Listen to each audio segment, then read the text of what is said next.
We've all seen light refracting, whether it be for spearfishing or simply seeing a straw bend when placed in a glass of water.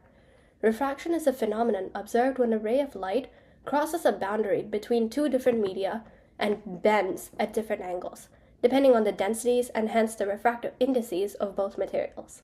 But how can we tell which way the light would bend?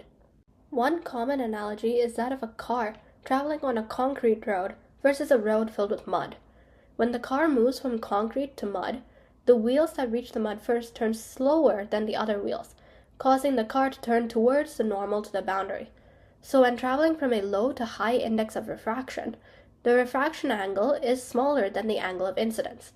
Using this same car analogy, when the light is traveling from a high to low refractive index, so from a muddy road to a well-paved one, then the light will bend away from the normal. But it's hard to think of light as a car with wheels. So here's another approach. Take a situation where a ray of light travels from air to water and back out into air. When light hits any boundary, a percentage of its intensity reflects, another portion is simply absorbed by the medium, and the last portion passes through the boundary. For now, let's just focus on this portion right here.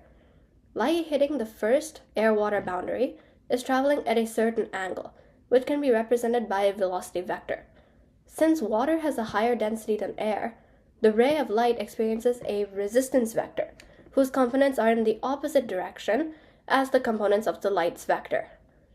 The resulting vector for the light has smaller x and y components, resulting in an angle of refraction that is smaller than the angle of incidence, as well as a smaller wavelength.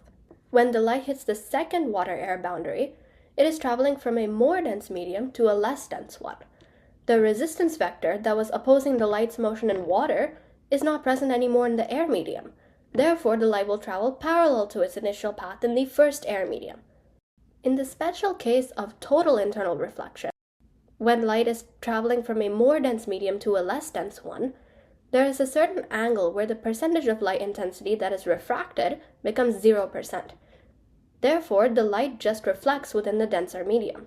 So to summarize, the path of a ray of light can be drawn as a vector, and using vector addition, we can combine a presence or a lack of a resistance vector exerted by the medium on the light in order to determine the light's path.